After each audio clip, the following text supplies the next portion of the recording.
This meeting is being recorded and will be posted to the City of Beaverton's website. Minutes are being taken as well. Please make sure you are muted unless you are the active speaker. Attendees are automatically muted. For any quick comments, you can hold your spacebar to unmute and then release the spacebar to become muted again. Please be aware of items in your video's background which could be offensive or distracting to others. You can also select a virtual background in the drop-down list next to the video icon. For our attendees, you can type your questions in the question and answer chat. All questions will be addressed during the public comment part of the meeting. If you would prefer, you can also click the raise hand button next to ask your question directly, and we will make sure to come around to you as soon as we are able. For attendees who are joining by phone, you can raise your hand by typing *9.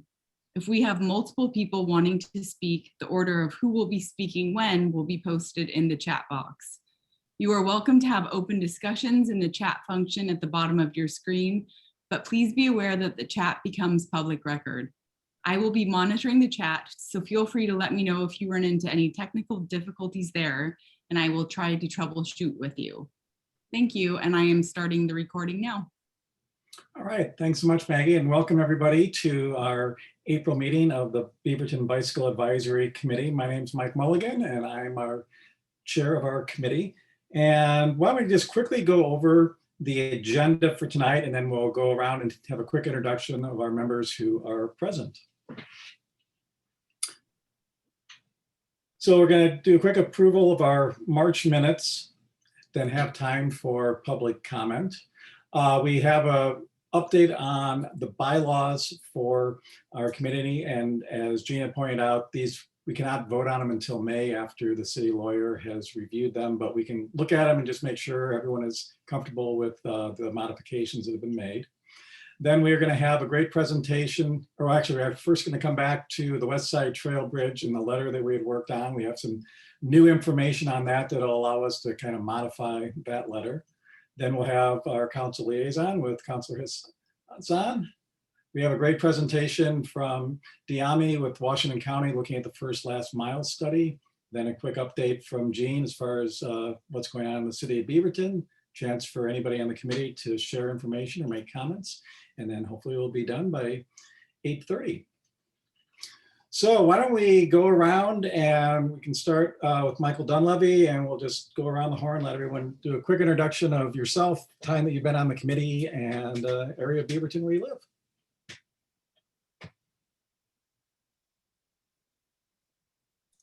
All right, I'm Michael Dunleavy. Been on the committee since January of 2019, and I live in the Bose neighborhood under normal circumstances. I'm out at the coast until I'm called back into the office, though. So the longer Kate Brown wants to mandate people wear masks at cubicles, I'm fine with. So Well, I have to give us a report on biking on the coast next meeting. Terrific. Annie? Don't bike on 101. Okay. That's all I gotta say.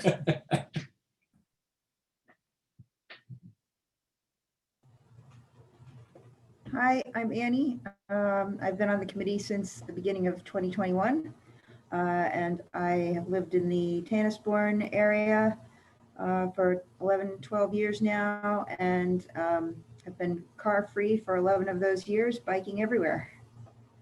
Perfect. Nathanael. I'm Nathanael May. I'm an alternate on the committee since January of this year as well, and I live in South Beaverton. Great. Amanda? Amanda Koppel. I've been on the committee since 2019, and I'm currently the vice chair, and I will be leaving the meeting early at 7:30 for a global teleconference at work. Duly noted. Amy? Hi, I'm Amy. I'm the liaison from the Beaverton's Mayor's Youth Advisory Board. I live in the Five Oaks Triple Creek area, and I'm super excited about the really warm weather that we're going to have coming up. It's going to be a lot more pleasant biking. Yes, next week. Spring really comes. Ananda?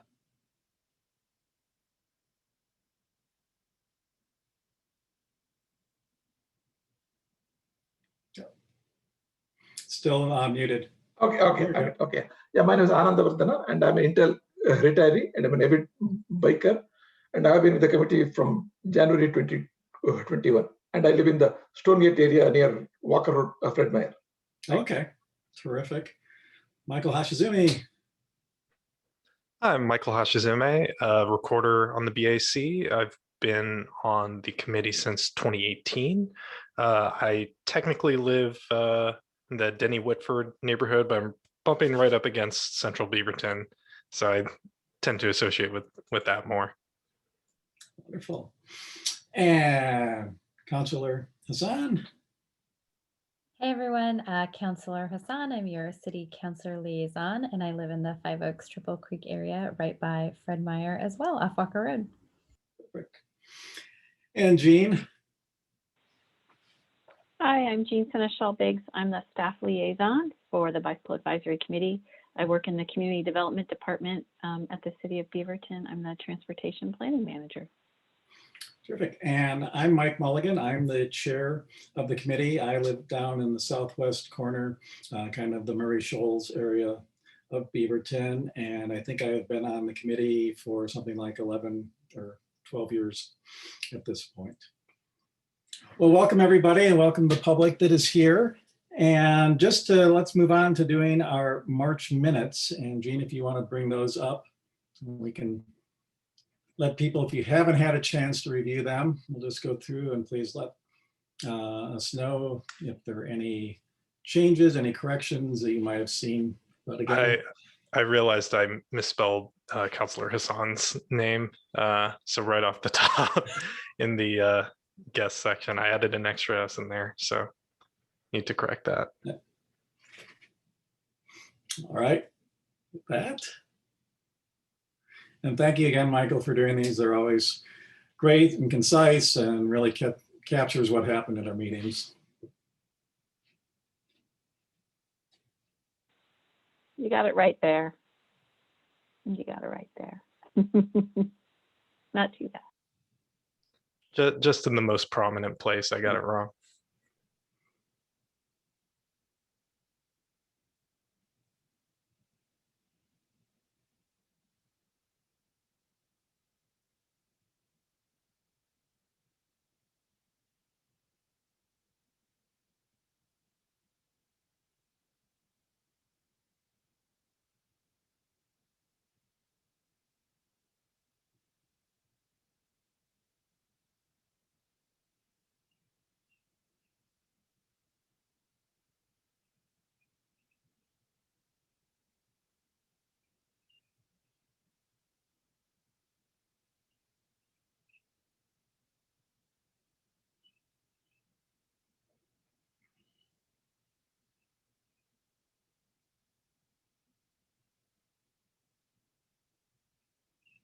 All right.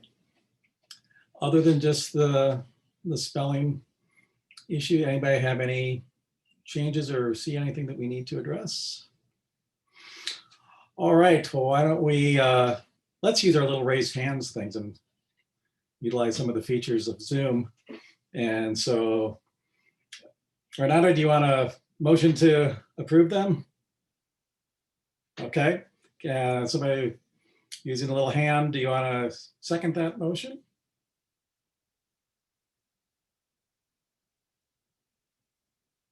Anybody? Okay, Michael seconds it. And using a little hand, everyone that wants to approve them, say aye with your hand.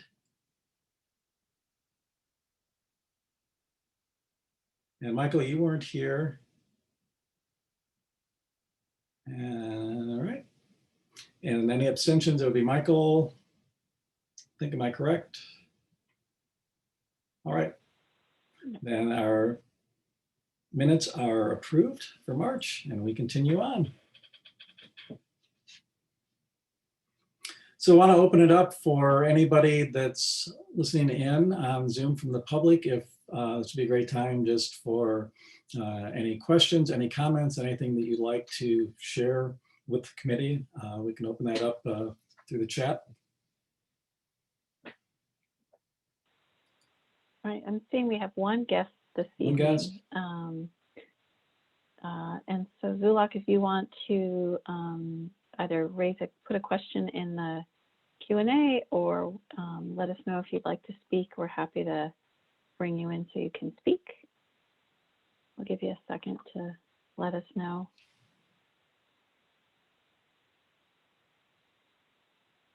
Or maybe you're just here to watch and Okay. listen. And then that's certainly great. And if questions come up as we're going along, or if you want to make comments when we're having presentations, please use the chat function and we will address those as we go along. Thank you for listening in. All right, so that brings us to the Bicycle Advisory Committee's bylaws. So we'll let Jean bring those up.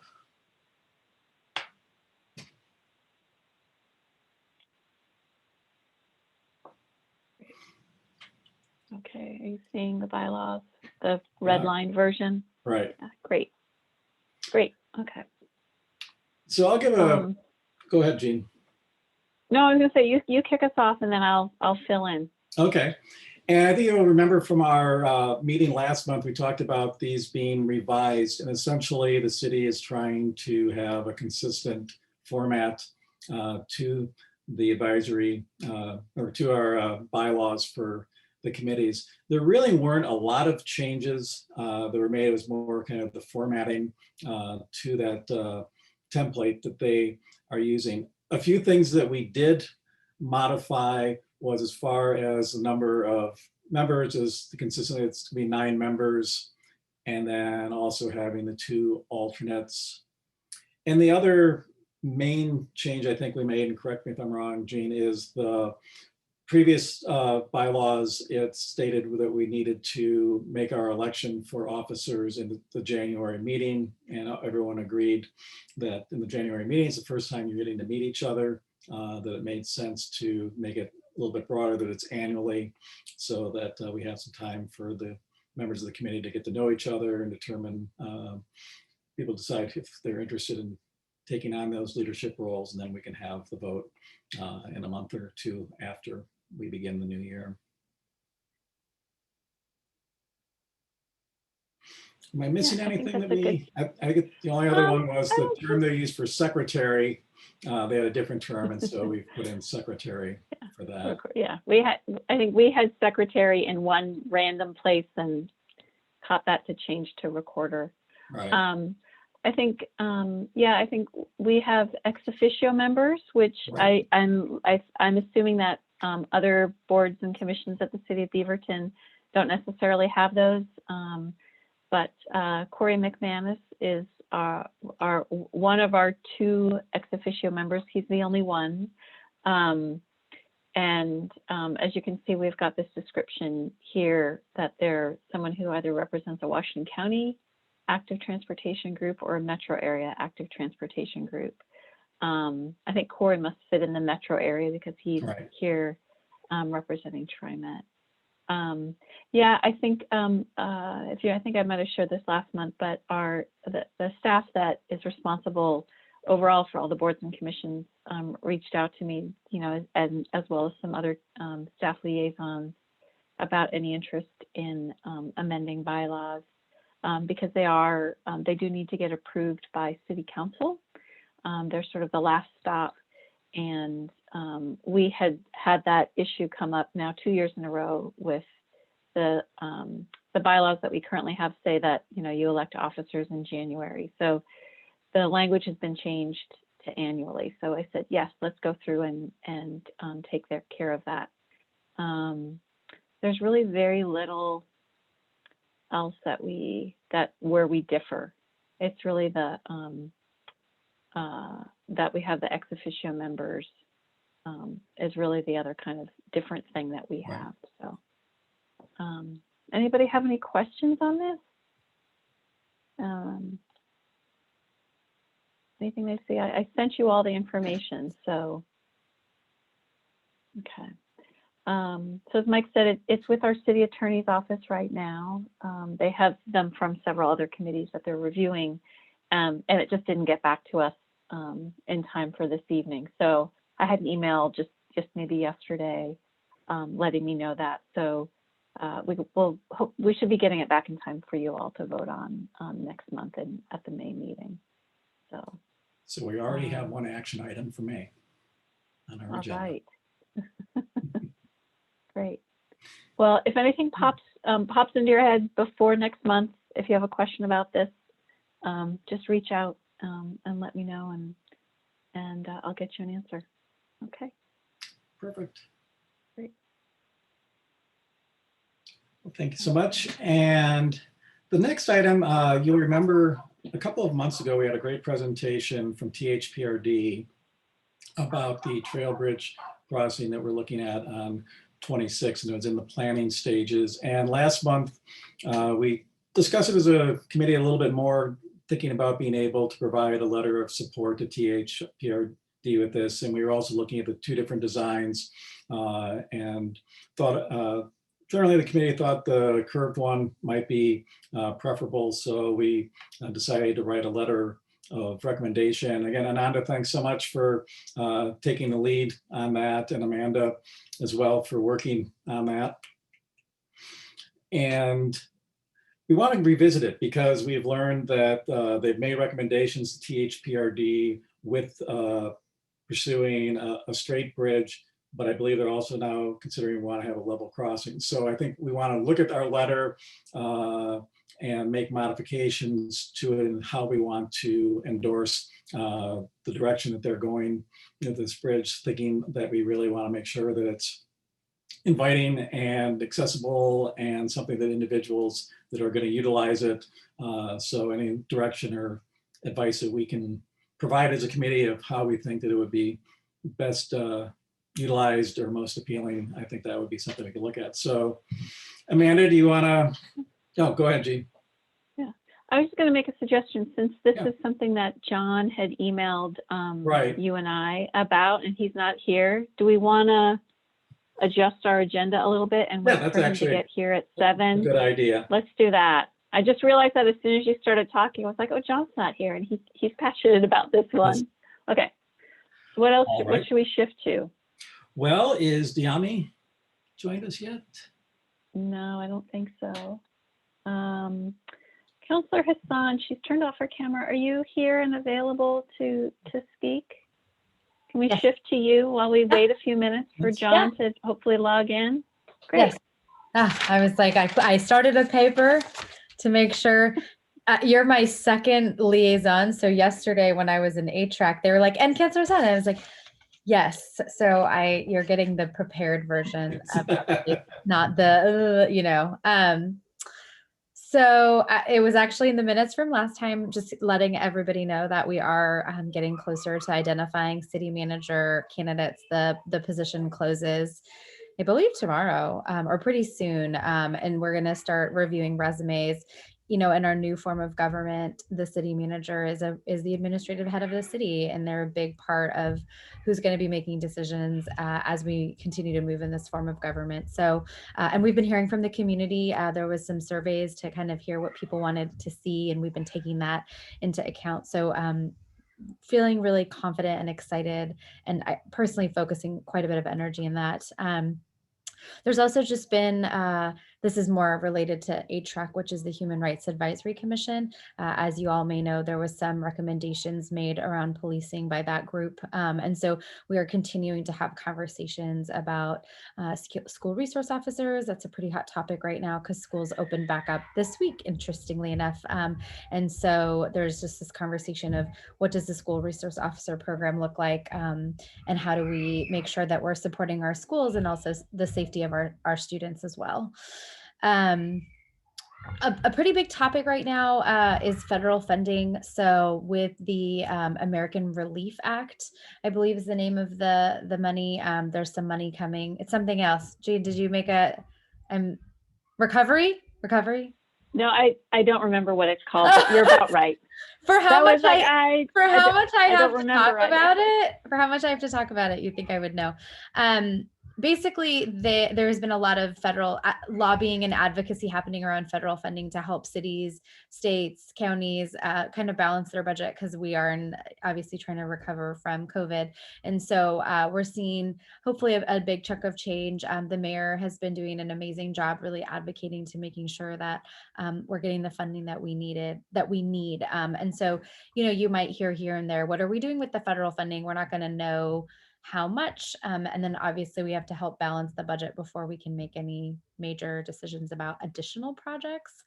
And then I don't know how involved you want to be in the legislature or advocacy, but I've been learning a ton about just bills and laws, and there's over 2,100 bills that have, or there were, I don't know how many there are today, but as of a month ago, there are tons of bills that are being proposed. Some of them that I don't know that as much impact transportation, but more in the climate change area.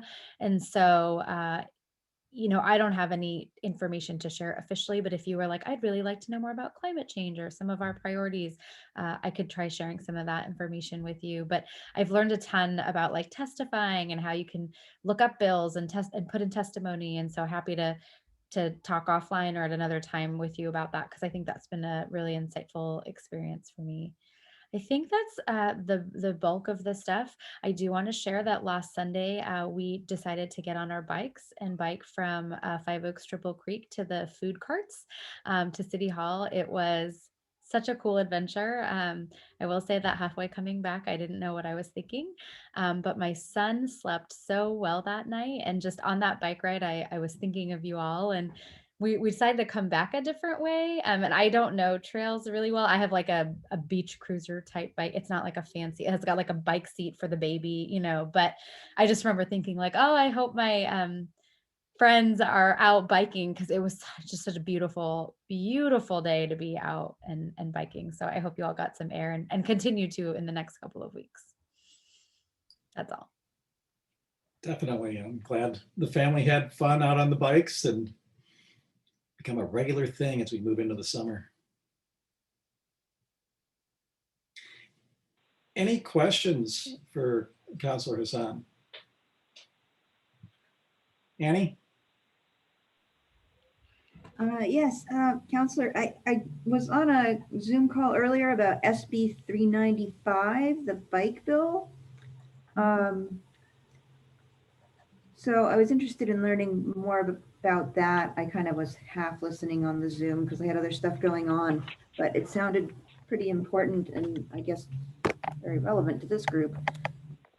What call did you hear about it, just out of curiosity? I think I was, my gosh, I sign up for so many of these things and most of them I don't make.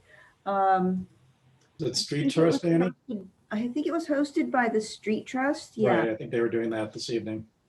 Okay, so I will drop this link in the chat. I don't have to go into tutorial teacher mode today, but basically what I did is I Googled SB 395, and what you can do is if you go to the text, you can see the text. I always like to look at the testimony. So I always like to see who's testifying, supporting bills. It gives me a sense of like where people fall. So I don't, it's just, I'm gonna be honest with you, I'm learning this right along with you. So sometimes there are ways to testify. It doesn't seem like there is right now. But this is like, so then there's ways to go to this website differently to try to put in testimony to see if there's an opportunity to submit testimony. So, I don't see a way to submit testimony in this one, but if you ever wanted, you could go to the state legislature website and then type testify, and then you have to like find the committee that it sits in. And there's if you would really like, I could try to give you a tutorial on some of this. I've just learned it all though in the last 3 months. So Jean probably knows maybe more than I do on some of this. Yeah, and on the call, they were talking about contacting our representatives and getting personal stories out. So rather than the approach of everybody sends the same form letter with a couple of extra words added, is to go into a personal story about, I guess the focus was really that our streets and our transportation system should be safe and accessible for everyone. Like no matter how you're getting around, if your vehicle is a motorized scooter, that you should be able to get wherever you need to go safely. And if you ever want support, or outside of my counselor role, like all of you have a state representative, you all have a state senator. If you don't know who that is, there's ways to look that up through the state legislature website. And you have every right, and you should, as a constituent here in this lovely city, to write to them and say, I want to write to you in support of SB 395. I will say that some bills die. So I said 2,100 bills were alive, a month ago. I don't know how many are still alive, because sometimes they don't make it out of committee or they don't make it out of this. And a lot of this I'm also learning myself. But Annie, if you wanted to submit testimony, all of us, because of where we live, might have different state representatives and state senators. And in fact, we do. I know we do, because we've got a couple different ones. All right, thank you. Yeah. Very good. I can take a quick minute because I've got the OLIS website. I don't know if that's how you say it, but that's how I say it. And I can show you the page where you can find your legislator by you put in your address. So let me just quick share it. If you've not explored this site, I feel like we are very fortunate in Oregon to have such a great tool to use. I've used it myself in the past, and it's very easy once you find the entry in. There's a lot of great information. So if you go to, sorry, I have to move things around because I'm seeing lots of things. If you go to OregonLegislature.gov, and then you can see here, there's a find your legislator, senators, representatives, and then by address. And I'm going to click on this. I think this is where you would enter your address here in this field. And then you'll click a button and you'll say, find out who represents me. So I'm trying to think of what the City Hall address is off the top of my head. And I don't know it off the top of my head. Milliken Way. What is it? It's something Milliken Way. 12725 Southwest Milliken Way. Yeah. 12725 Southwest Milliken Way. Let's see if that works. So here we go. Beaverton City Hall is represented as a physical address by Senator Elizabeth Steiner Hayward. So it's District 17 in the Senate, and then in the House, it's Representative Ken Helm. And then actually this is nice because it even goes to show you who represents this part of Beaverton in Congress. And that's Congresswoman Suzanne Bonamici. So it's a pretty nifty tool from a sort of dynamic map point of view. So that's how you can find out who represents you. And then I'll just click and go back. And then it should link to like an email address to contact your legislator. And then even if you click on this, it'll take you to your legislator's website and you can find out more about who they are, their bio, their map, the committees that person might serve on. So that's really important in thinking about how a bill moves through the legislative process. So there's a little, yeah, go ahead. I was gonna say, I would also add, I don't have Senator Hayward's, I'm not signed up for Senator Hayward's newsletter, but some of the senators and representatives, they have these weekly newsletters. They're super informative. It's very eye-opening. Some of them don't, but if you look where Jean's looking, where that enter your email address below if you wanted to learn more about what your state senator and or House representative is. Some of them, again, don't sign up and expect that you'll get emails, but some of them, there's a state representative that I think I get like weekly emails from. They're in Hillsborough. I know what's going on in great detail in Hillsborough specifically. Great. Can I ask Okay. I'm not sure if anyone's an expert here, but with these bills that are still sort of percolating up in the legislature, if they are a Senate bill versus a House bill, is that an important distinction to make with who you contact in the legislature, or should you just kind of assume both of your representatives and senators are going to touch that bill or look at that bill at some point. I can take it. SB is Senate bill, HB is House bill. So if it's an SB, it's in the Senate and you want to contact your senator. And if it's an HB, it's a House bill and you can contact your House rep. The only thing I would say is the reason I shared the link of SB 395, while it is great to contact your senator, sometimes these bills won't even make it that far. So testifying in a earlier fashion can also be helpful because if Senator Hayward, who's my senator, isn't on the committee that this is happening in, it won't make a difference until it actually comes in front of her. Gotcha. Thank you. Yeah, and I think Councilor Hasan might have said this, but it looks like that Senate Bill 395 had a hearing on March 4th. And it looks like that might be the last sort of piece of action around it. So I wish I had an update for all of you. I haven't been tracking this bill through the process. So, but if you were interested, I could definitely just kind of find out more. But it looks like as I look through the measure history, it was the last place where it landed was that hearing on March 4th. So Annie, you might have learned some more things based on what you participated in this evening. So there may be more things to come. Okay, great. Any other questions for Councilor Hasan? Yeah. Okay. Well, thank you again for all the updates and all the information and your enthusiasm with the committee. We appreciate it. And as it gets warmer and people get vaccinated, maybe we'll try to see if we have a committee with a socially distanced, appropriately masked and ride, and we can get everyone together, bring out the kiddos and the like. Okay, well, I see John is not here yet, and so Dyami is. So Jean, would you like to go to that presentation? Sure. I think so. Yeah, Okay. Dyami, we have Hey. one member who we're waiting for him to arrive to get to the agenda item on the Westside Trail Bridge. So if you're ready to go, we'll let you get started. Great, thank you. Hi, everybody. Welcome. We're very excited to hear about this study because that first mile, last mile is often one of the big bugaboos for people commuting by bike or other active transportation. Yes, indeed.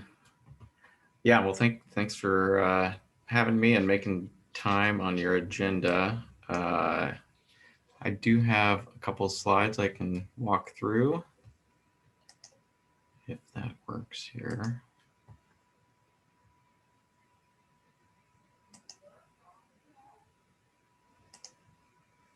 Okay.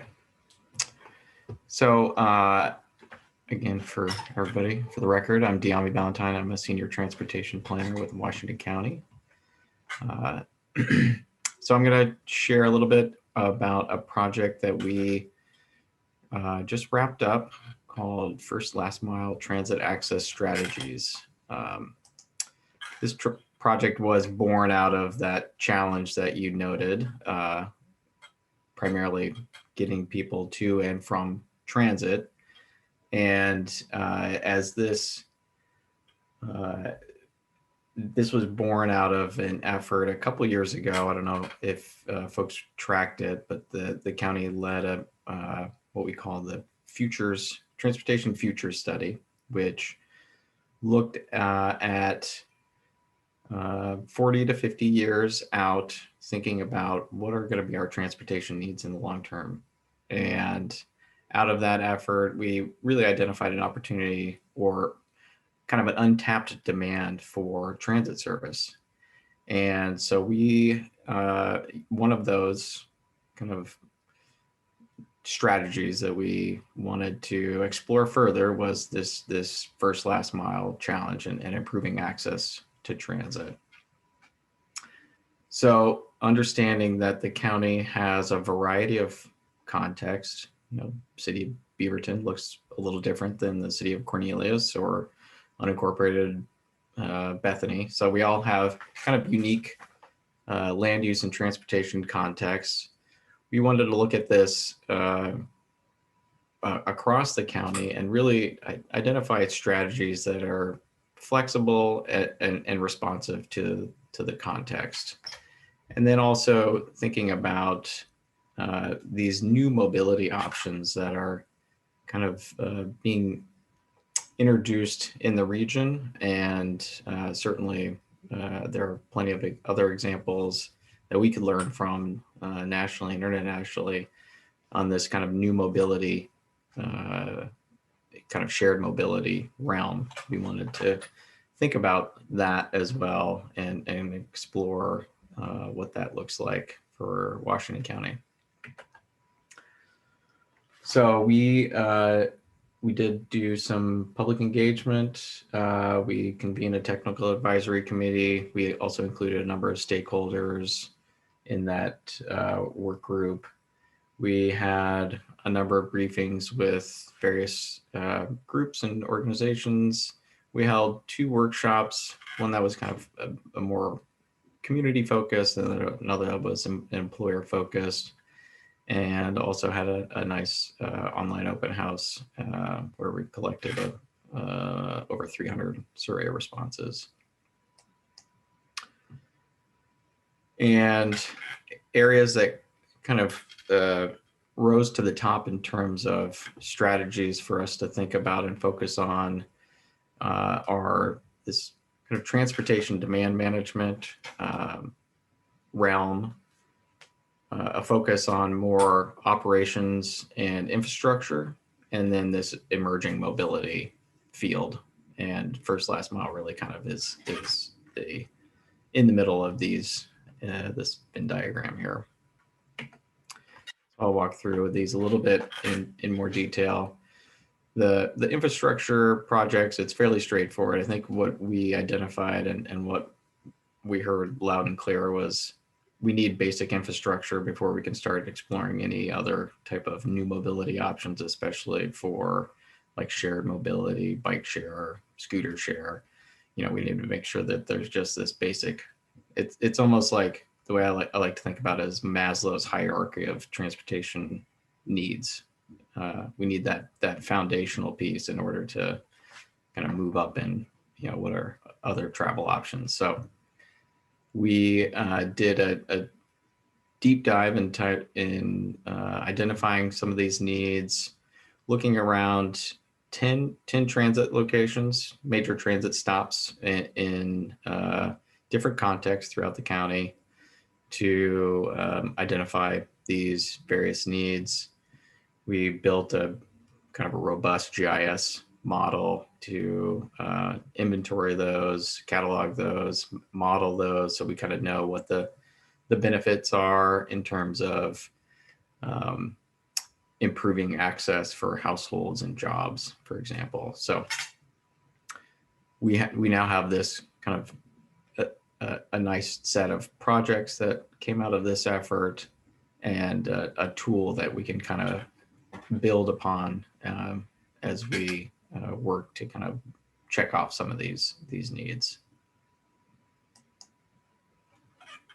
Another element that came out of this was the land use side of this puzzle is an important consideration. So we, from a county standpoint, you know, there's an opportunity to think about improving kind of the land use, the transit supportive land use environment. We think about the transit corridors and, you know, our current framework kind of thinks about transit supportive being within a quarter mile. So this, something that was recommended and could be explored further is thinking about kind of extending that to a half mile kind of walk shed to improve the, you know, maybe more dense environment, more walkable environment. Streetscape might look a little different, providing a little bit more flexibility for parking and managing the curb to accommodate new mobility options we do have car share was out here for a little while. Obviously, we have rideshare programs that are currently operating unregulated at this point. So thinking about the different aspects of parking and land use.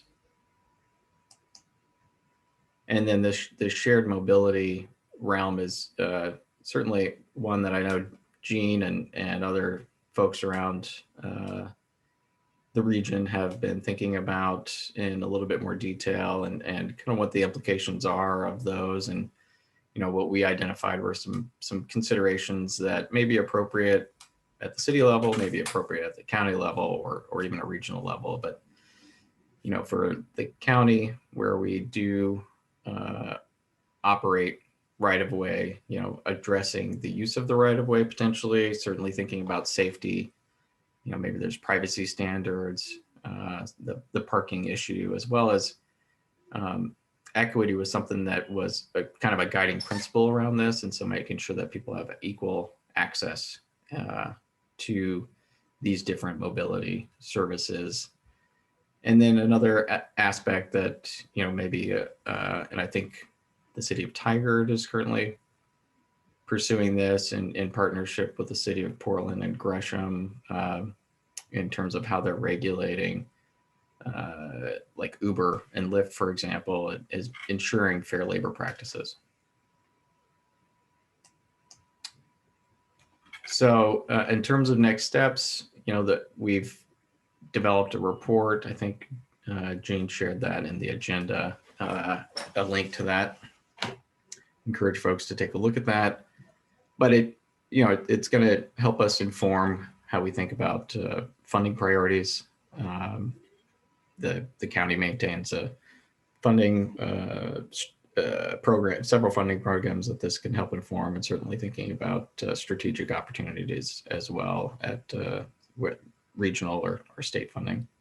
And then also thinking about just future work programs, opportunities to coordinate either with the city or maybe public-private partnerships, and then exploring kind of these different realms of potentially looking into setting policy and or regulating these new mobility options is something that we haven't gotten clear guidance at this point from the county board, but it's at least we've identified it, and as it becomes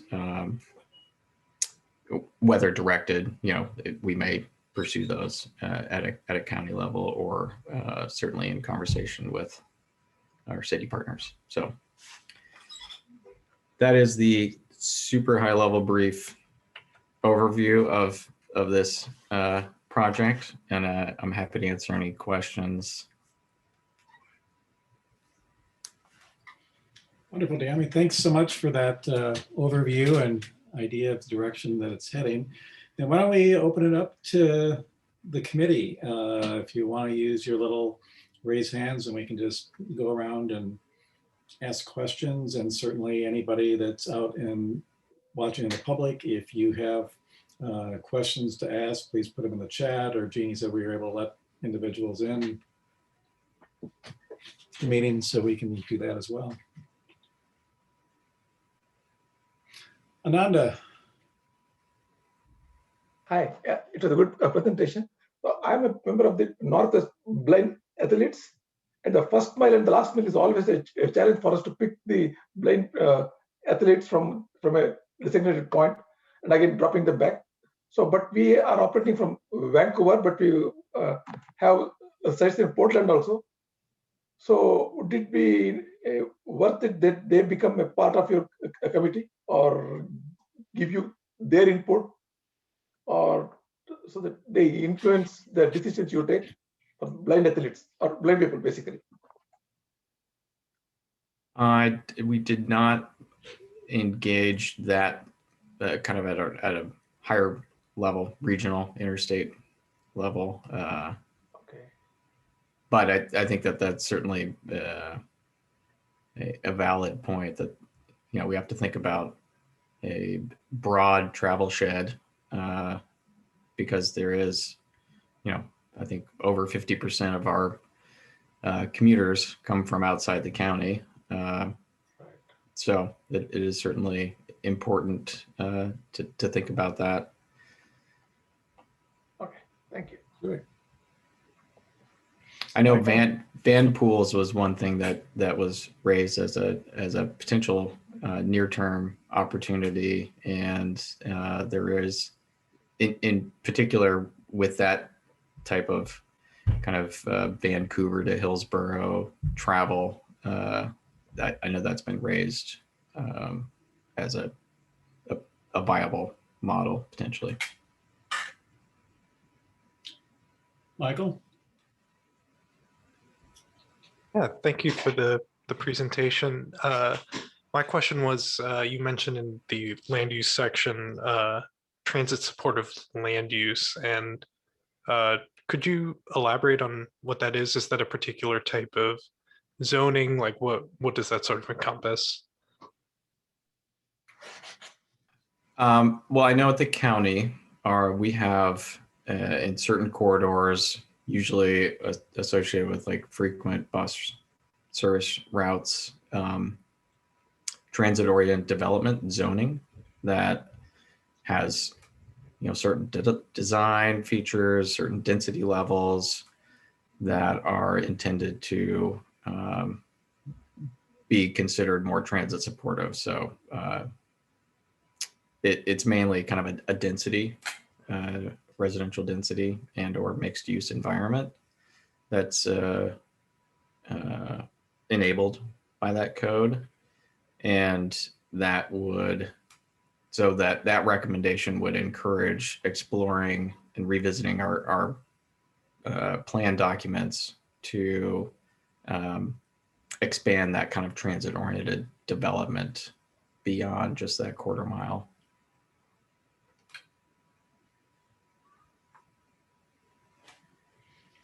Amanda? If I'm remembering the first and last mile report correctly, I remember seeing a lot of public support for expanding the shuttle system in the region. And I was just wondering, what are some of the benefits or detriments of focusing on something like specific route shuttles versus, say, working with TriMet on expanding bus lines? Yeah, that's great. And one thing that I didn't note in terms of next steps is we have been working towards having a little bit more of a comprehensive approach to transit planning in the county, and the county is also supporting some of those shuttle services for first last mile in Forest Grove, Cornelius, Tualatin, and Hillsborough. And we just wrapped up a study in South Beaverton, Cooper Mountain, Progress Ridge area, kind of a feasibility study of shuttle services. And I think there is certainly a market for that to address where there is a lack of fixed route service. And as you noted, there was certainly a lot of support for interest, or at least interest in that form of transit. And I think in terms, the way that we think about it is that that's a great proving ground for proving up like a fixed route service. So in the case of North Hillsborough, they have strong shuttle service today that has, pre-pandemic had, they're almost at or over capacity for that shuttle service, which is really saying we need more capacity and probably warrants a fixed route type of TriMet level of service. And so we can take that information to TriMet and say, how do we get this implemented? They're obviously fairly fairly financially constrained at this point for implementing new service, but certainly we can advocate for it on those grounds. Can I chime in a little bit here too? So Dyami mentioned that, as he said, we're working towards a comprehensive approach to transit planning. And a project that, one of Dyami's next projects, I think this is true, Dyami, is a transit plan for Washington County. The county is going to be leading it. Beaverton and Hillsborough are also partner agencies who will be working on the plan with Dyami and county staff and their consultants. But I think, you know, what we all know is that there are parts of the county that are in the TriMet service district, but there's definitely areas that are underserved for transit where we'd like to see more. And then just Washington County as a whole is, you know, is much larger and goes much further west and north beyond the TriMet service boundary. So there's definite interest in thinking about what are ways that transit could serve and support residents of Washington County, and how do we have access to services and businesses, and really take another look at needs that we might have for transit, to really think further ahead so that as funding opportunities arise, we've got some priorities in place that as Washington County and jurisdictions we can advocate towards. So I'm looking at Dyami, and I want to say I think that work is going to start sometime later this year. Is that fair to say, without putting a specific date on you? I'm not going to put a date on him because I know Dyami and he has many priorities right now. So that's something that, you know, I think there'll be a place in that process where we probably want to come back and speak with all of you, just because I know sort of active transportation modes, and I think of transit as an active transportation mode, right? You need to either walk or bike to get to transit. I think that's something of interest to all of you. So if there's interest amongst all of you, we'll be happy to come back at some point and share that progress with you. So anything else to add, Dyami, that I didn't say about that plan? No, that's perfect. Okay. And Dyami, is there any other ways for us to be involved as individuals? Things you want us to do as far as feedback or anything of that nature? Yeah, I mean, I think as part of that next phase, I mean, that's the, you know, I think Amanda was kind of touching on it, just the need for advocacy at a regional level. And I think this upcoming planning effort will help us think through those priorities, and so we can be a little bit more strategic at a regional level, but it'll also help just kind of identify, you know, where and how we can better advocate when funding becomes available, where we want to be able to direct that that service, and you know, we're all obviously, at least a number of us are thinking about what's transit look like in post-pandemic era, and you know, it's likely going to take some time to return to a place where it was pre-pandemic, but it's a lifeline for a lot of folks, and so it's critical for a lot of folks, and we hope it will return to its level of robustness as a mode of transportation in the future. So very good. Well, thanks again, and you're always welcome. Oh, Annie, yes.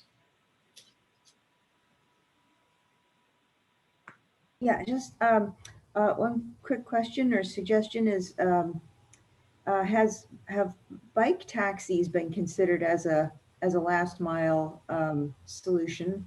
And would that be something that you know, the powers that be would support, or would be left to free enterprise, or is maybe not even feasible, I don't know.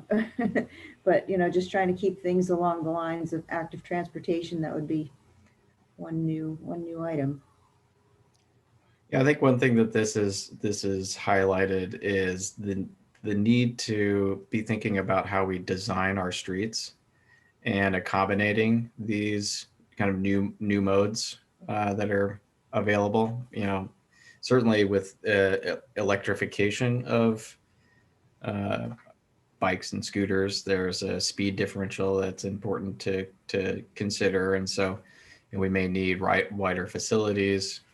You know, I would say bike taxis are, you know, if that's a viable option. It certainly, as it electrifies, may become more viable.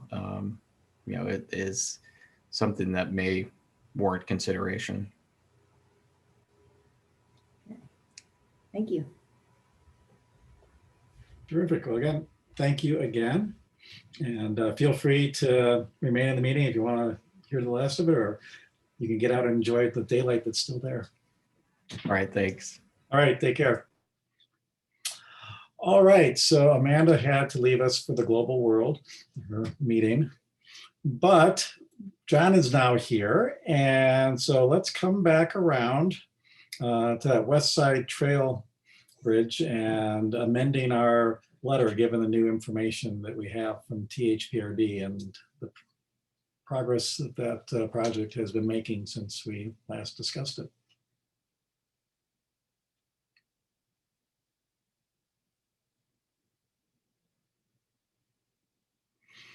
And Jean, maybe you give us a quick synopsis of that There we go. email that you sent out late Yeah. today, so everyone's up to speed on what's happening. Sure. Right. So what you're seeing on screen right now is the letter that I sent out to all of you with your meeting packet. And this is a letter that Ananda really was the lead, and Amanda also helped prepare this and shared it with Mike. And so we've had a chance to discuss. And then just this past week, I checked in with Janine Rusted, who was here at the February meeting. And I said, what's the latest on the bridge? Where are you in your process? And something that she shared with me is that they have taken if you remember the two alignments that we discussed, they've taken those back to the THPRD board. The project team met with the THPRD board, and they endorsed moving ahead with what we called the straight alignment. And actually I have it. Let me share that instead so you can see that. I'm gonna pull this up. So now you're seeing these two alignments, right? And we had heard about sort of option one is the straight bridge across, and option two was the one that had the curved bridge. So THPRD board has directed the team to continue to pursue the straight bridge, but with the additional information from the engineering team that they believe that they will be able to design that straight bridge with a sort of a level, having it being level as it goes over the freeway. And let me just see if I can find it here. So if you remember, here's option one. You know, it showed it really kind of having a peak as it goes over US 26.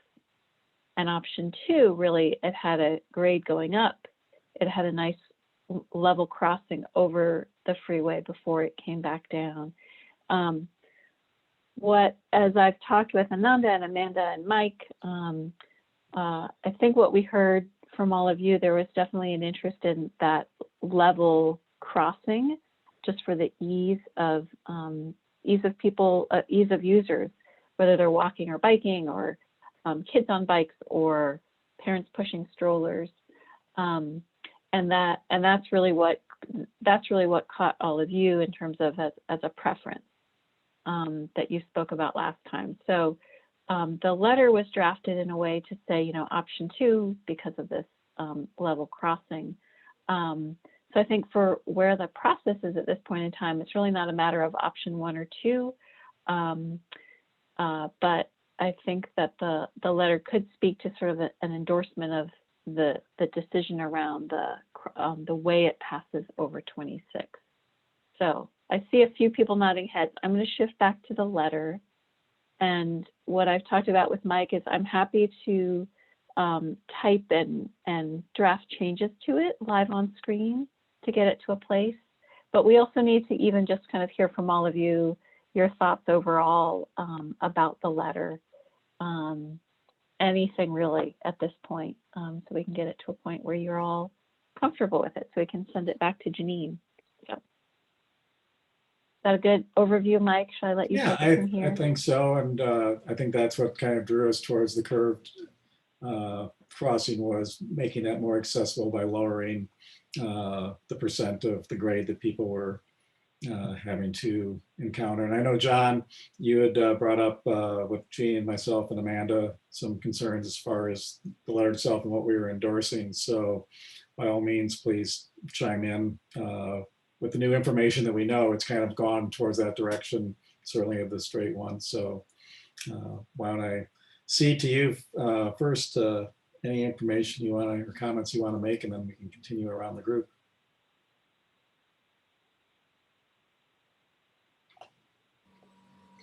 I guess I don't have any additional comments. I think that a decision has been made on a bridge design, which we should support. And we should support the straight bridge design. I think the curved design is really kind of irrelevant at this point to make any comment or weigh in support. I think we have a really good opportunity. The presenter of the proposal back in February threw out a lot of things for us to comment on, including surfacing and striping and lane width and functional art and slope and the flatness of the bridge. And I think those are all really great areas for us to comment on.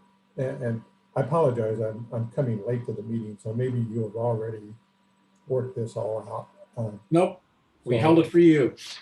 Okay, well, I guess just in summary, I don't think there's any need to weigh in on straight versus curved. It's a settled issue, and that's good. And let's comment on the things that are relevant and areas where we could weigh in credibly. So, thank you. Okay, terrific. Is there anything, I've got the slideshow here on my computer, and I'm happy to bring it up if folks want to scroll through and look at those other items. So John, as John is suggesting, there's other items as well on the bridge that you could comment on. We can look at those tonight and see which of those you all can sort of form some agreement around. Happy to do that. Do you want to spend some? We've got the time to do it. So would you like me to share that and we can kind of flip back through the slideshow? I think would that be helpful? And one other thing, Gene, I'm just curious, as we look back at the grade they were doing with the plan, did they make any comment or address when you're north of 26, where you're seeing that 7.8% grade, whether that's being modified in any way?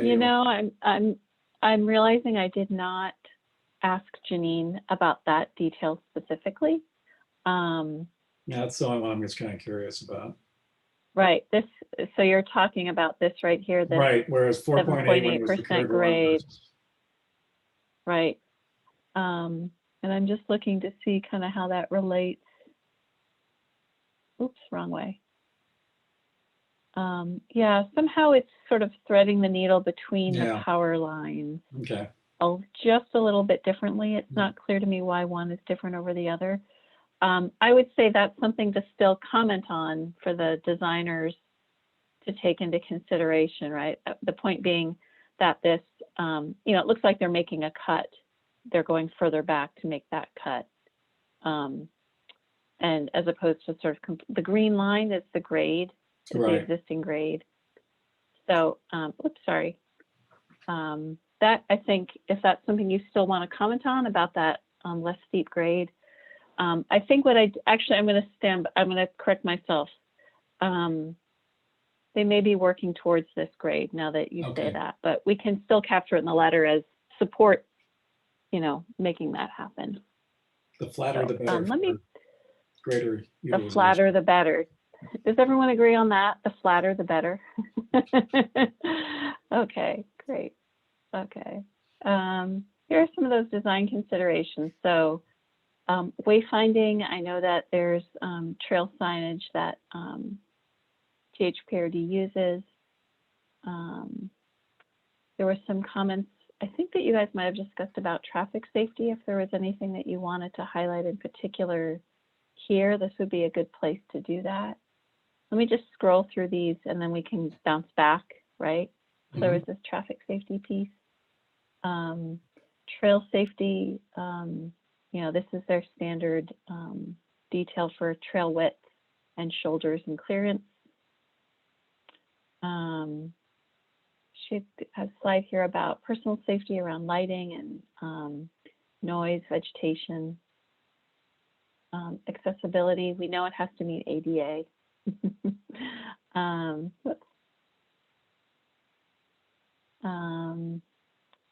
This is just more of an image of the grade. Another image of the trail. Straight and curved. Here we go. Here's some more on the aesthetics. Some of the things that they're looking at to make the bridge more visually appealing. Okay, and that's the last. They did have their community input survey, which did ask people about these aesthetics. I don't know if any of you went onto the website and took it, but if there's opinions, sort of strong opinions about any of these, or just sort of general support, I think those are all things we can include in the letter. So I'll stop there and I can go back to a slide if there's something you want me to go back to and have something you want to make sure we get in the letter.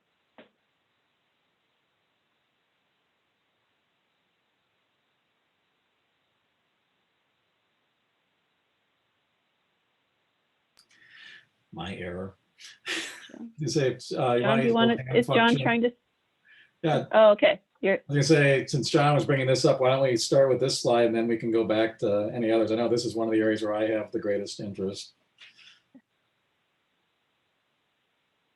And if this is too small for you to see, let me know and I'll make my screen bigger. I've got multiple windows going on right now. So I can see you and see the slides, yeah.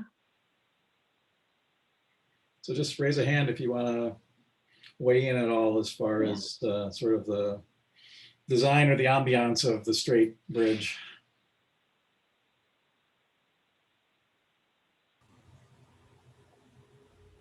Okay, Annie. Well, I think it's important, and we may have mentioned this last time about anything that will prevent people from throwing something over the side of the bridge. So it looks like in one of the photographs, the railing isn't very high, but then like that shows the integrated lighting, but the laser cut panels seem to be a little more secure. I think the integrated lighting is just meant to show how lighting can be integrated into a railing.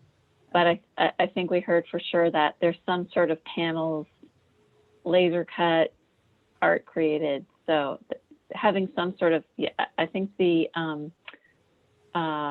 protecting the freeway below is definitely something that will be in the design. Yeah. Right. Yeah, and I think the aesthetic, it's a matter of choice. Yeah. Go ahead. As I say, the pleasing aesthetics of the art or the laser cut, but you are protecting with that, boxing it in a little bit. You're protecting both users of the highway, but also protecting individuals that may be on the bridge that might have other self-harm thoughts. So that's, I think, a great feature that we want to be incorporating in.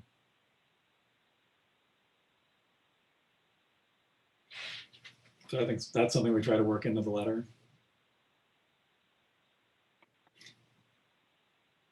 Anybody else? Any other thoughts, comments as far as sort of those aesthetics of the bridge? Do we want to look back at any of the other slides, commentary as far as that grade after either going towards or after coming off the bridge?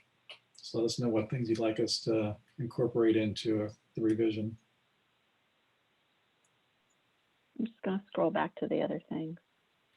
I don't have any specific suggestions, but I think this is the first sort of general letter of support the BAC has written for a project since I've been on the committee, and I'm very glad that we're doing this and would like it if this is something we could do more often. I'm glad we're sort of using our collective voice for projects like this. I would agree. I'd say from a historical standpoint, there have been a few times when we've been asked to write letters of support for projects or things of that nature, but it hasn't come up terribly often. But I think certainly looking for opportunities for us as a committee to voice that type of support in the context of our role of serving the city as an advisory group.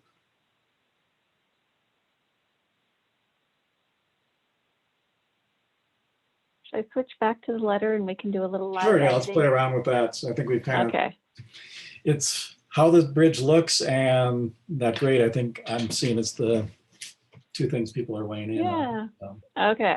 Is this big enough for you all to see? Okay, great. Okay. I think this first paragraph is fine. Oh, John, go ahead.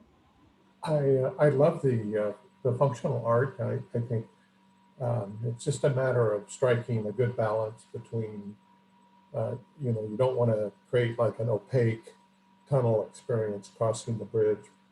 It's kind of neat to see the traffic and crossing the highway.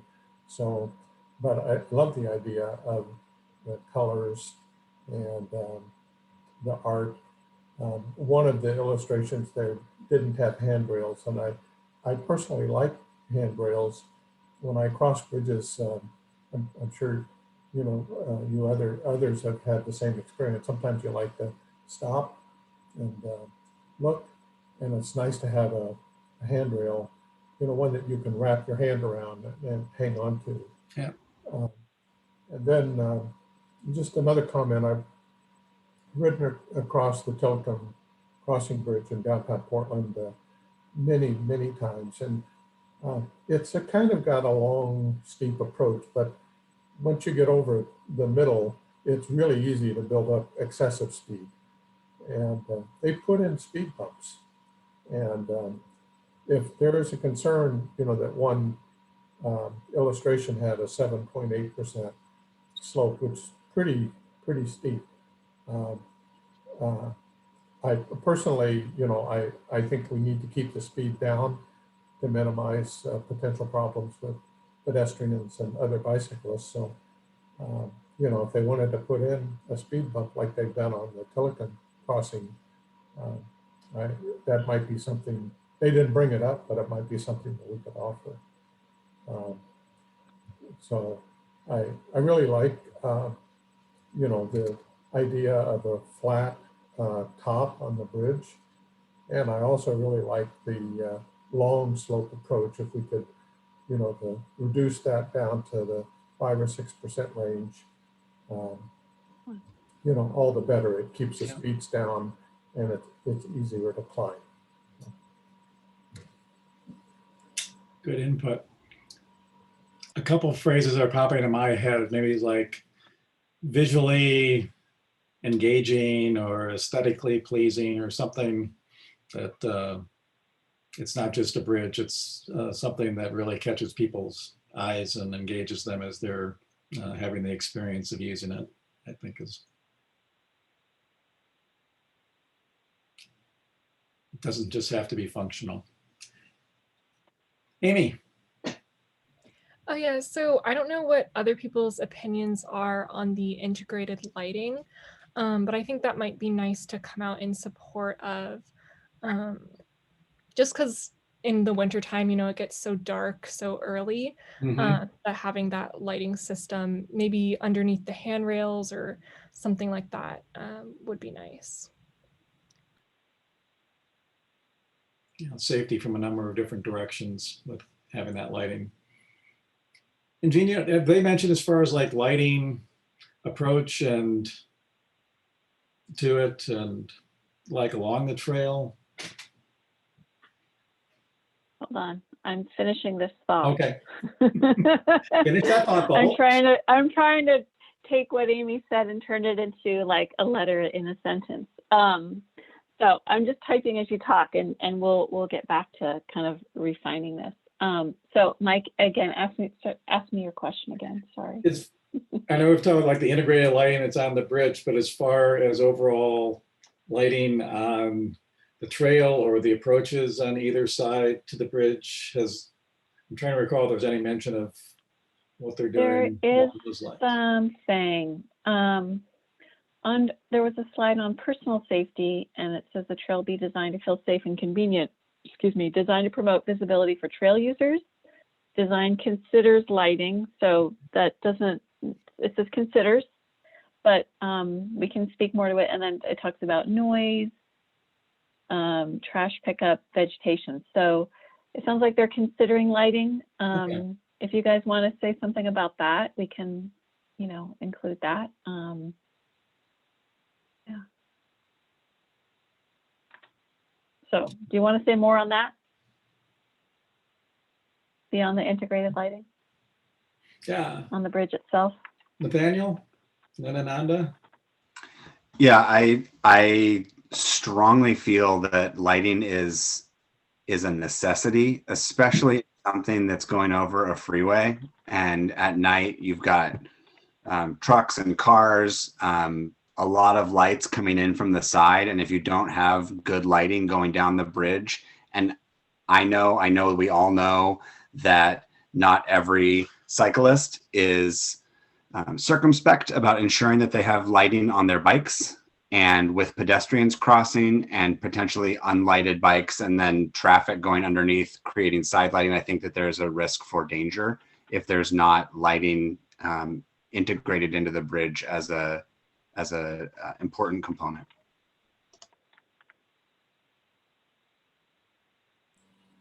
Yeah, I totally support that. That's a really good input. How do we feel about striping on the bridge? Some bridges in Portland have bike lanes separated from pedestrian lanes. Do we want to weigh in on that? I personally don't have an opinion, but I'm just curious if the committee does.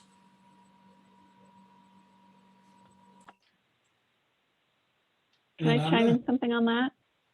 Well, Ananda had his hand up. Why don't we get your I can wait.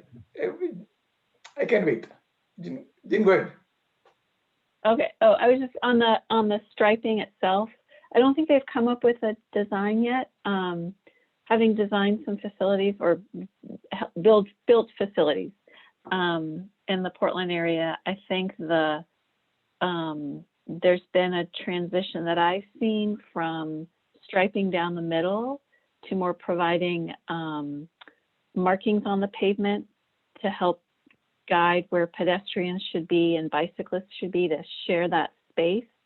If you put a line down the middle of something, you've just halved it, and then it becomes directional, and then how do people know where to go? There's some examples that I could share with all of you another time, John, if you want to talk more about this. I don't know what the standard is for THPRD or if they've even gotten to that point with this design, but 12 feet actually can get pretty small, pretty tight very quickly with just a few people, and between that difference in speed between people walking and biking can feel uncomfortable, particularly for the pedestrian. Pretty quickly, it can feel pretty uncomfortable.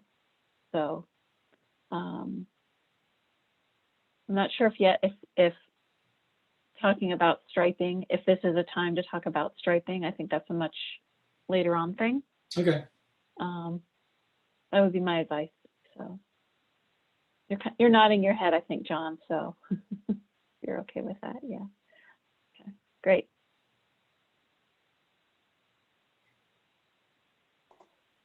Any other thoughts, comments? It's all good stuff. I think it's going to help and I had a enhance this letter. So I had a probably a related question. So I bike from my house to Intel. I take the bike which goes via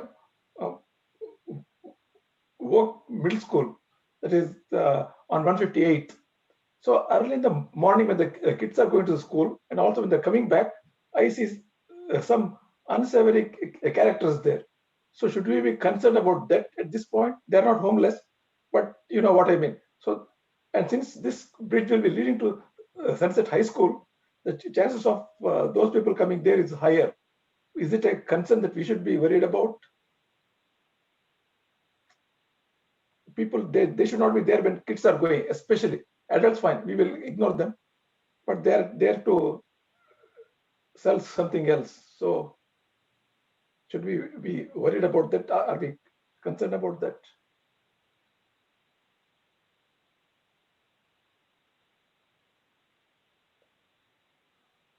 I'm thinking about the context of this presentation around around sort of here's a bridge and here's a design.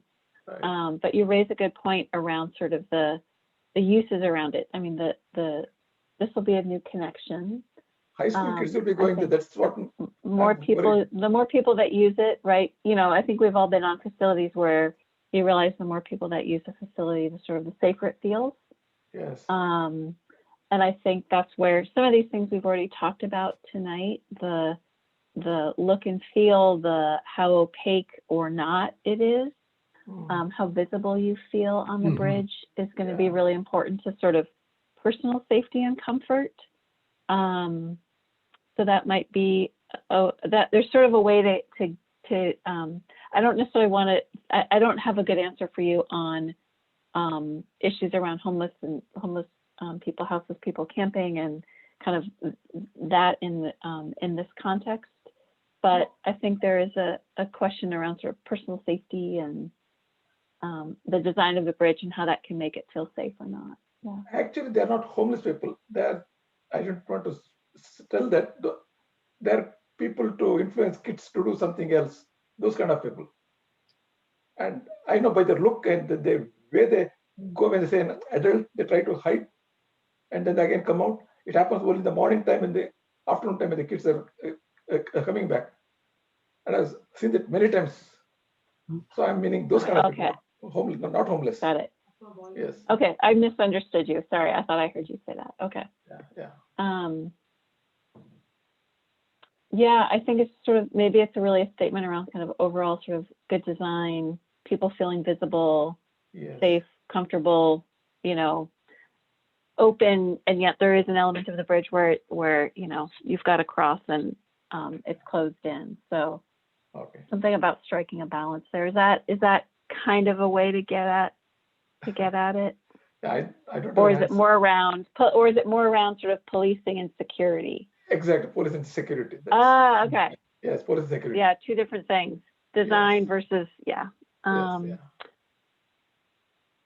Is that our concern at all, or should we put it in a well, since this is going to high school, the kids are older, they're more, they tend to do it more, so I don't know.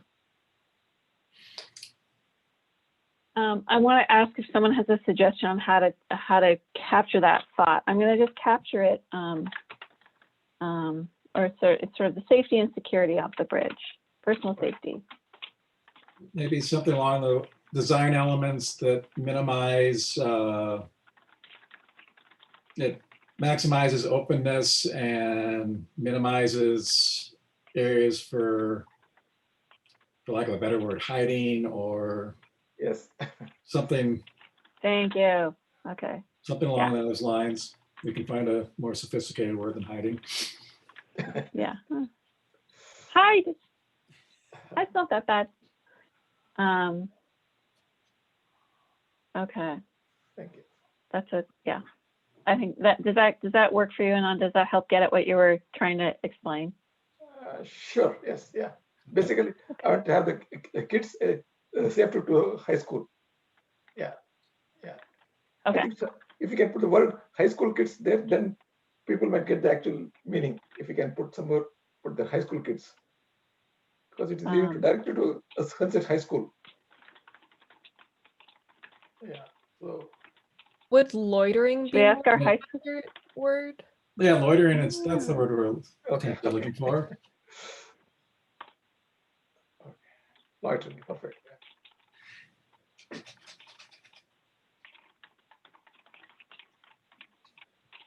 Maybe do you have any other thoughts on how to weigh in about that in relationship to the high school or? I'm not completely sure I understood. I mean, I think I get the main point. I doubt that there would be a ton of loitering around a bridge with like, I think they mentioned there was like some sort of, for lack of a better word, like swamp on one side. So I don't think there's like a lot of space on one side for doing that. And then on the other side, it's like away from Sunset High School. So yeah, I'm not, it's more so people would be crossing the bridge on 185th to go to like the shopping centers. I'm not sure how many people would go past all of the major like buildings to cross that bridge. But I don't know, can't really see the future. Yeah. Okay. I do think we, some of the elements we have discussed sort of help address this, if not directly, then indirectly. Like lighting, I think, is a big sort of element of this. And I think, as Jean mentioned, there is, in public spaces, there's kind of safety in numbers, where if this is a connection that gets used frequently, I think it's less likely that there will be any sort of like nefarious activity. So that's just my 2 cents anyway. And at the risk of going too far into the weeds, do you think, Jean, with like these designs with the approaches, is it like a solid cement approach that it's not like a place where someone would be able to get under the bridge type thing, that's going to path's going to be right up to 26, and so there's really not going to be? I want to say that I think it's too early to visualize that. I mean, there'll be some sort of abutment, right? There'll be some sort of abutment. It'll be designed in some fashion. All right. All right. But I think there's going to be enough of a ramp to get up to the bridge itself. So I think that's like back to your, is it in the weeds? Yes. Yeah. And some of it is going to be in that wetlands that Amy mentioned. Right. So that we also have to avoid in the design, so that we're not impacting the wetland. Okay. Okay. I think we got some good stuff to work with. I have written stuff here. I think there's a lot of good things here. I think there's probably too much to try to do a group edit this evening and actually get to an end. Or do folks want to keep noodling on this, or do we want to send it back to our committee of Ananda and Amanda and let them have at it and come back again? Thoughts? What should we do here tonight?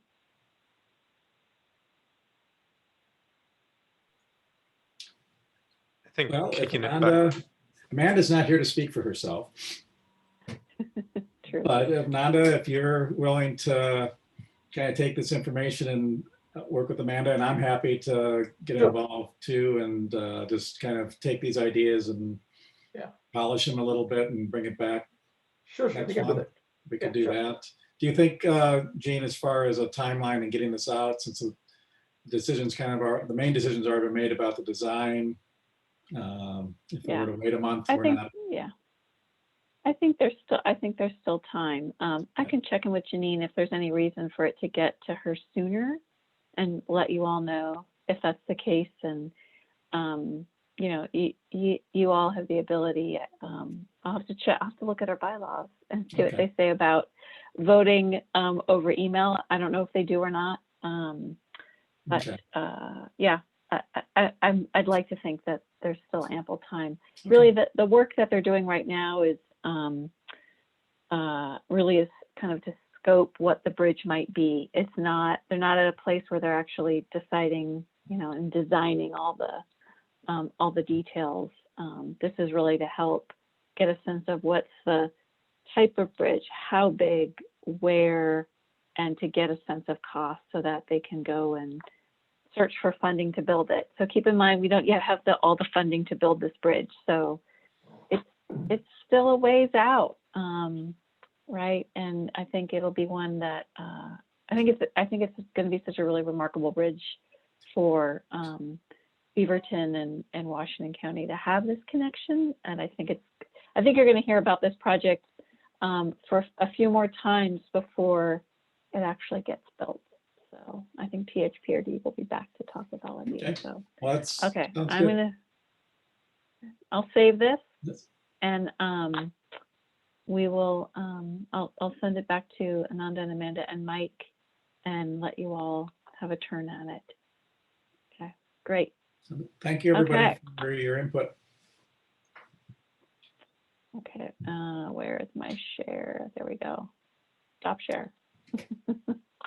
All right, so we've been jumping all over the place. I think what we've got remaining is our City of Beaverton update from Jean, and then just any member comments or announcements.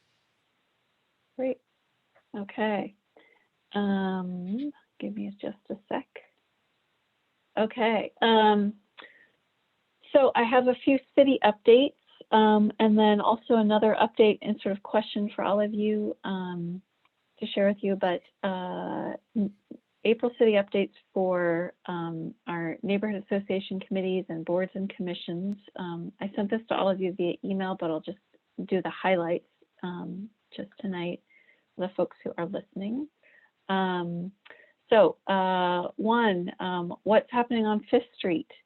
So Mayor Lacey Beatty held a virtual event just last week for information on the fountain renovation at City Park. If you've been downtown and been by City Park, you'll see there's fencing all around it. Construction is underway to make renovations to our wonderful fountain. It'll be a great place for people to enjoy again this summer. But there's renovations at City Park. There's also a new senior affordable housing project that is in development right now, as well as that the Book Corner property that the city owns. There's also plans for that as well. So there was an event where experts gave an overview of all of those projects for community members. So if you go to beavertonoregon.gov/5, 5th Street projects with the number 5, not the word 5. You can hear more about those projects there. And those projects really support Beaverton's vision for a more dynamic city center with better access to equitable services. So exciting things happening there. Councilor Hasan already mentioned the city manager recruitment. You can always go to the city's website to learn more there. So if you go to beavertonoregon.gov/city-manager. And then Beaverton has a severe weather shelter. We've extended those operations through May 31st to continue to support adults experiencing homelessness and in response to COVID-19, so people have a safe place to sleep. And let's see, referrals for adults in needs can be done through Community Connect. That number is 503-640-3263, or visiting the Washington County website, which is www.co.washington.or.us/homeless. What else? And then other updates about the shelter. If you go to the city's website again, beavertonoregon.gov/shelter, you can find out more there. And then there is a May election coming up. And the city is hosting again a spring voters forum to hear from candidates running for City Council Position 1 and Tualatin Hills Parks and Recreation District directors in the May 18th special election. So the Beaverton Committee for Community Involvement, BCCI, are hosting a live virtual event on Thursday, April 29th, beginning at 6:30. So you can watch it on Tualatin Valley Community Television, channels 30 in English and 28 in Spanish, or you can also view it online on the city's website, beavertonoregon.gov/votersforum. There's an opportunity to ask questions in advance of the event. There's a deadline for those to submit Monday, April 26th, if you go through the city's website.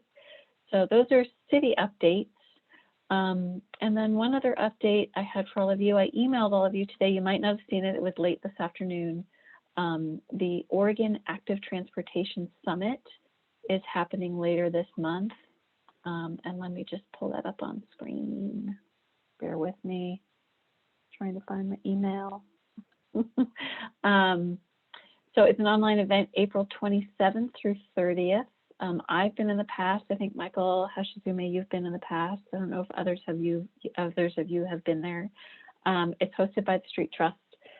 They have different speakers, some people from around our region, but as well there's some also really dynamic keynote speakers that are there to present on topics around active transportation, commuter programs, equitable transit, safe routes to schools.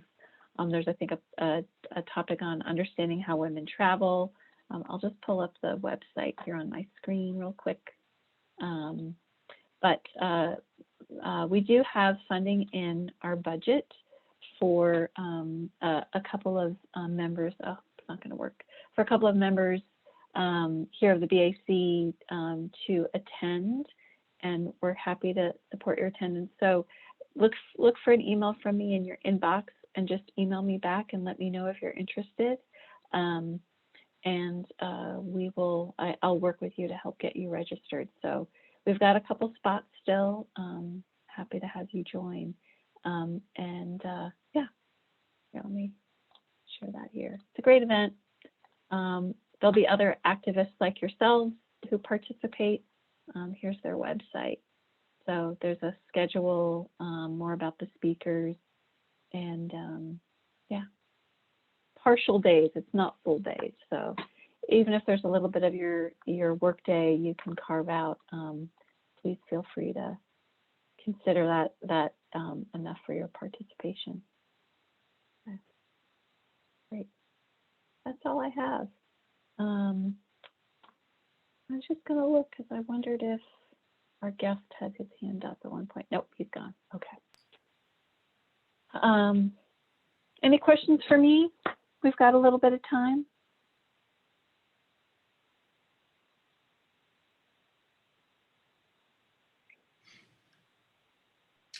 I'd certainly encourage anybody that's on the committee to, if you have the time in your schedule, to be able to engage with the OATS conference. I think that would be good information to just overall build our knowledge of active transportation and be able to bring that back to help our committee and the directions that we want to take it.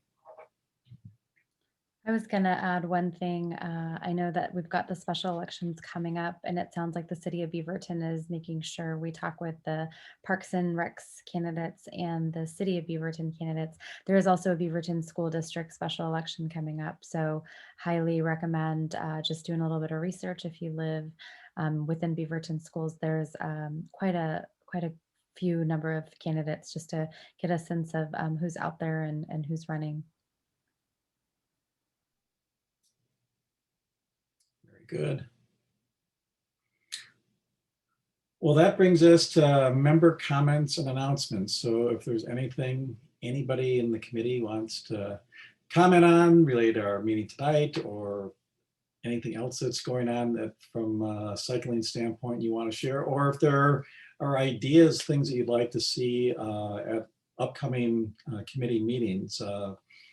Jean and myself and Amanda talk each month and have kind of a sort of an idea of things we want to bring up in the future, but we want to make sure that this committee really is reflecting your interests and the things you're seeing happening in the community you think that we should be addressing. So this would also be a good time to give us some ideas to put in our parking lots so we have things to draw on as we look to future months. Nathaniel.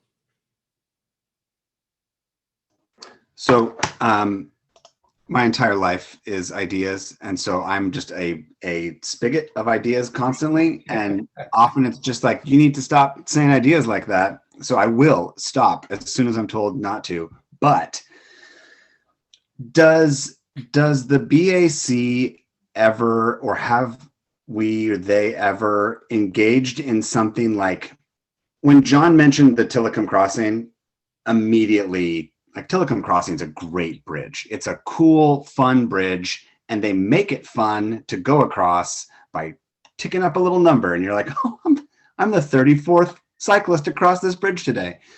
Obviously, that's probably not going to happen with the crossing over 26. But is that something like the BAC could say, like, hey, we're going to do like fundraising to do a BAC sponsored cyclist and pedestrian count that's branded, you know, this count brought to you by the Beaverton Bicycle Advisory Committee. And it's good.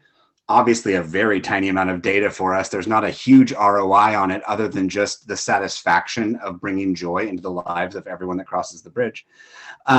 Is that the kind of thing that we would ever engage in? Or is that one of those things where I should turn the idea spigot off? And yeah, I'll take my answer off the air. Well, I appreciate the spigot. Keep the spigot open. Jean, what do you?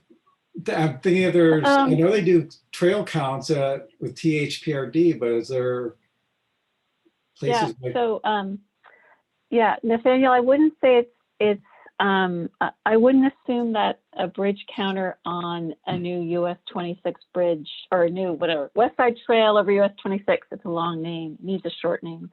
I wouldn't say it's I wouldn't dismiss that as an idea. In fact, I'm going to go back in that letter, and if you all give me a thumbs up, I'll go write that as a little note, as a future thing, because I know what you're talking about with that joy, like writing. I think there's one on the Hawthorne Bridge, and there is the one on Tillicum, and there is a moment of joy when you look and you see how many people have been riding over that bridge. So I think it's actually a great idea to bring over to the west side. I don't know if there are any bike counters permanently installed on any facility. I'm looking at all of you because you know the west side better than me. But I think that's actually a great idea to pass along to them, especially with the sparking joy part. I like that. But in terms of the fundraising piece, I'll give you an answer now, and I'll think about it a little bit more. I don't necessarily see that the role of this group is really to advise the city. You're not a nonprofit. You're not an organization that's here for a cause to support a cause. It's not really part of your mission. You can advocate for funding, so the city or THPRD or the county or an agency can secure funding for something. So if that helps explain kind of how you can help with funding things, it's actually through letters, a letter writing sort of piece to support grant applications for projects. Like, that's something I could see the BAC doing. But your role here isn't to go fundraise for things. Yeah. I see Councilor Hasan nodding her head too. So do you want to chime in? She gets a vote on the budget. So talk to her. Well, I was going to say, and Jean, like, please tell me, like, what I'm learning, right? Month 3 and like 99 or 100 days is that there's several intergovernmental agencies that help us make decisions about these things. And so finding ways to lobby to those different agencies. So going to Washington County, going to THPRD, going to us, right? And saying, I'd like to see this, I'd like to see this, and kind of sounding like a broken record, right? Which is like A-Track, my other committee that comes in and talks about police, right? Like, but now focusing it on something a little more fun, which is this cool idea. And so just like kind of continuing to bring it to, but Jean's point, like, don't give your money, right? Like there's money there. We just have to be really strategic about asking for it and trying to get it. So I think that part is important. And so like Jean said, put it in the letter, right? Like ask for it, but don't stop there, because there are several partners that are helping in bringing this project alive. And so being able to lobby to all of them as much and as often as possible is going to be really important to help potentially shepherd that kind of idea forward. And so what HRAC does is they split up and they say, well, I'm going to focus on this counselor, or I'm going to lobby to this person, right? And so you could say, like, this is something that I care about, and if the rest of you care about it, here's your county commissioner to reach out to. And I don't know if it's a county commissioner, Jean will be able to tell you who we would want to be talking with or focusing on, but these intergovernmental agreements are very complicated and have many stakeholders involved. And sometimes the idea comes to us and we're just writing the check and not actually getting to give input in the design. Does that help, Jean? Yeah, I think so. I think that the particularly sort of the advocacy piece, and you're absolutely right about some of these projects have multiple agencies and jurisdictions involved. From a regulatory point of view, you know, for a land use review, from a funding point of view, right? Often several agencies might go in all together to help bring the funding resources needed to make things happen. So we're going to hear about this bridge, I think, for a few more years, but I'll go ahead and just put a note in there. But I think I think it's a great idea, Nathanael, and I think it would be. I think people would appreciate seeing that count, seeing cyclists get counted. So, any other ideas, Nathanael? We expect one a month, at least. Great. Well, and taking that Nathaniel's idea a step further, is this just something maybe to talk with THPRD and partnering and putting a counter trail somewhere in Beaverton, or are there places we want to try to encourage cycling within the city itself? And maybe it's a counter that moves around and people can discover it on their weekly rides or something like that. That just be a nice way of kind of doing that reinforcement that what you're doing counts and we've counted it. And it also provide us with some information, because when we look at our lab application, they're often looking for counts of cyclists, and that's a challenging thing to come up with that data. So maybe it's a way it can serve multiple purposes. I think that could be very effective, and I think that this is kind of tangentially related to a counter, but whenever the Beaverton police sets up a little, not a speed trap, but just a speed indicator, there's a little tiny dip right before Heighton Elementary heading north, and teens and reckless adults speed on it all the time. And so there's often a little speed indicator.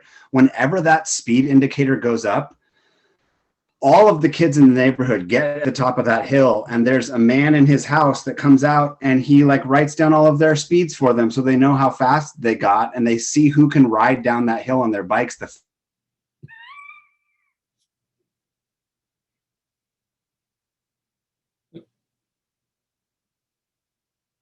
We lost you, Nathanael. I think his reception is wonky. Yeah. Could be amazing. He said it could be amazing. Okay.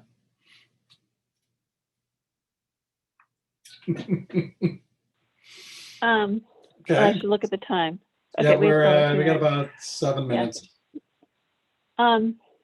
So Mike, just to go off of what you were just bringing up here about sort of bike counts and how we don't have many at the city, and I'll tell you, you know, there are ways, there is technology that's available to count bikes, but you know, there's many places to go in the city, and there's a cost involved with that. Right. One thing that I'll float an idea by all of you, and I can come back with more information if you'd like to hear about it. But for many years, the city of Portland has done summer bike counts with volunteers. Has anybody heard about this or seen this across their screens on Bike Portland? And they've done it over many years, and over time they've expanded because the pool of volunteers to do the bike counts has grown. And it's been a great way to see the growth of cycling in the city of Portland along key corridors.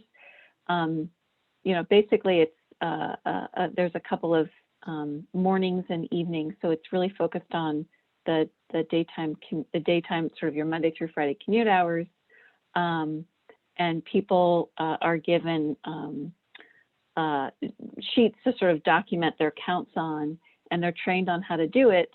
And people just pick a location, volunteers or select an intersection that they want to count, and they do it. They send their data back into the city of Portland, and it's become a really remarkable resource. And it's really great that it's a volunteer-led effort. So I just want to plant that seed with all of you. If it's data that you think would be interesting for all of you to look at and think about, that's potentially a project that you all could engage with, even probably as soon as this summer.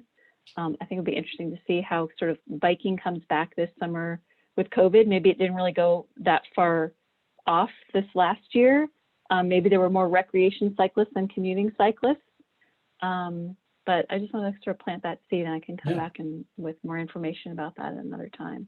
I think that would It'd be a fun way for all of you to do something. Yeah. Yeah. Get us all engaged out in the field. Yeah. Neat. And we're going to get Councilor Hasan out on her bike too. She wants to ride with all of you. And hopefully by summer, we'll be able to do more of that, right? I think with the vaccine now I think everyone 16 and older will be eligible next Monday, I think is the day, or 2 weeks. Can't remember when it is. 19th. Next week or the the 19th. So a week and a half. I think that gives a lot of hope for what we'll be able to do as a group later this summer. So, okay. I will find out a little more. I'll reach out to my colleagues in Portland and come back with some information just to share with all of you. That would be terrific.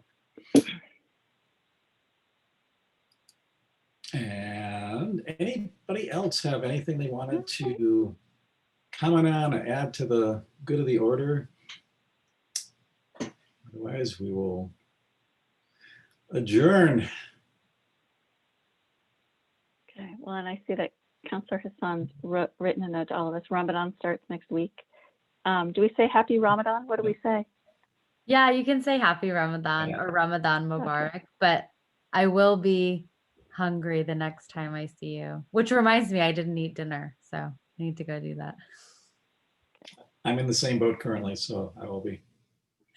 Then let's adjourn the meeting. Yes.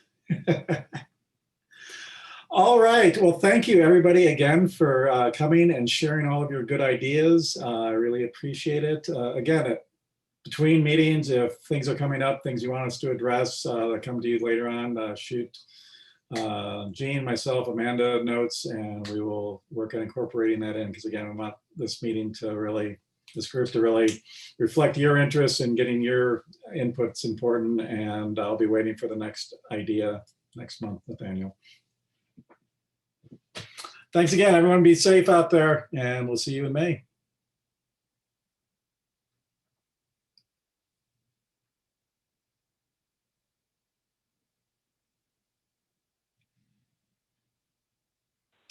All right. Thank we you made again. it. Thank you for bringing me back to Councilor Hasan. I was looking down like, okay, what do we go to next? Oh, yes, let's do the Councilor.